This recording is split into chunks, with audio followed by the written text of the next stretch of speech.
Sleep. It's something every human being does at every age.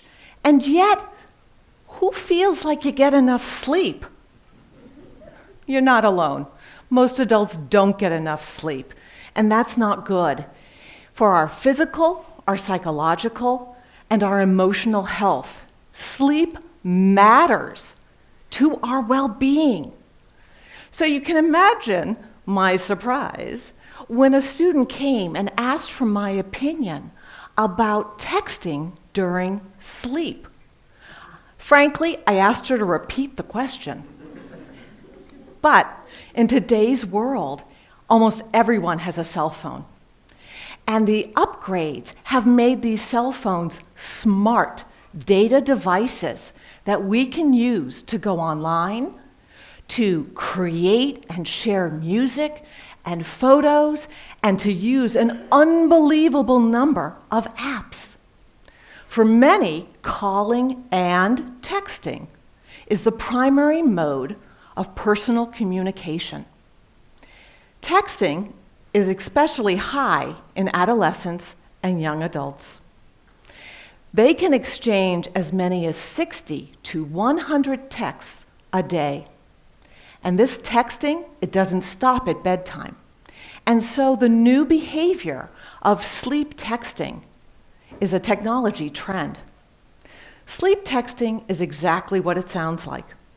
The phone receives a message. The sleeper hears the buzz or the beep of the phone and instinctively reaches for it and answers while still asleep. Now, this can happen once or multiple times during sleep, and it impacts the duration and the quality of sleep. Now, most sleep texts, they're gibberish. They're nonsensical responses to messages. They're mostly embarrassing, and they're not dangerous, especially the posts by the adolescents and the young adults. Sleep texting, however, in a work environment may have a different outcome or consequence when a sleep text is sent and received by a boss or a patient, a client, an administrator, or a colleague. To better understand and to learn more about technology use in sleep, I conducted a research project with college students asking about their cell phone use in sleep. The goals of the research study were to explore technology use in sleep, influence of technology on sleep patterns, and whether or not students who sleep text are different than students who don't. I had 372 college students in my study. Most were female, and 100% had a smartphone, a data device. Most of the students had those phones on while they were sleeping.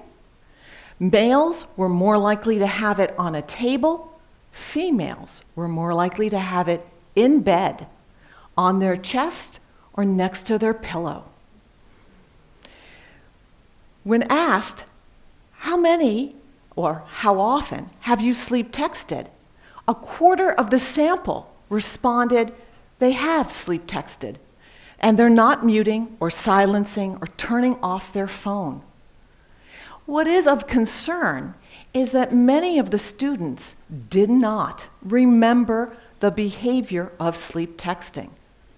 So how do they know they're sleep texting, right? The overwhelming majority are checking their phone histories.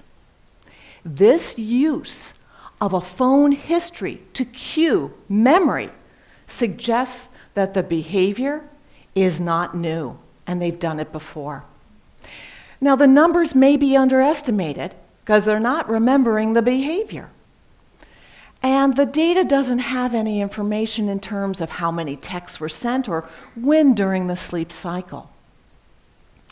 But it's important for us to remember that the smartphone is not the only piece of tech in the room with the college student. And we know that individuals who have 4 or more devices with them at sleep time report less sleep and less quality of sleep than individuals who have 3 or fewer. So, what does that mean then? Well, the data didn't tell us exactly what they're sending, but the data did tell us about what they're doing to control their sleep texting behaviors. One student shared, "I can't turn the phone off, and I can't get it out of my bed, so I wear mittens." Because you can't text in mittens. Another student said he wears socks and achieves the same outcome. One student shared, "I sleep text, and I dream about sleep texting. And it's weird," she said, "to dream of it and not do it, and then to do it, but not dream about it." And a senior said, "Why are you studying this? I mean, everybody's doing it. Everybody. So why would you study something everybody's doing?" Well, I did study it, right? And what I found is that technology is influencing the sleep of college students. They are responding to technology in their sleep because it's in the bed with them and they're not turning it off. Phones need to be out of the bed and they need to be turned off. The devices all need to be able to do that. And the findings support that the students are sleep texting but not remembering. And this not remembering is leading them to use their phone histories as a cue, which suggests it's not a new behavior. So what can we do, right? What can we do? Well, we can turn the phones off. We can turn the devices off. And we can use sleep as a gateway topic to ask as nurses, providers, educators, parents about sleep and sleep quality, duration of sleep, and technology use before and during sleep. And we can really encourage good sleep techniques, like limiting daytime napping, having a regular routine, avoiding stimulants and caffeine, exercising for good health and for good sleep.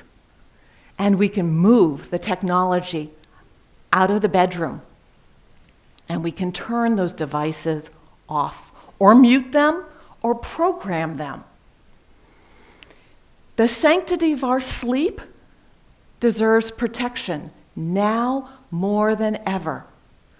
We need to turn the devices off, and we need to get them out of the bed. To control sleep texting and to control technology use during sleep means turning them off. It means putting a phone, or a smartphone especially, on a table, an arm's length away. It means being able to reclaim our space and not to allow technology to interfere, where we are becoming individuals who can't separate our waking from our sleeping activities. What are we going to do about this? Okay? Well, students have said, "I can't turn it off, and I can't get it out of bed." So who controls the technology? Who? Thank you. Human beings have these wonderful thumbs and fingers that we can use to program our devices. We use them to download apps onto our devices. And we can use them to turn off our devices. We can use this ability to control our technology and not be programmed by our technology. At sleep time, phones are not our friends, and they need to be off or programmed. Think about that when it's time for sleep.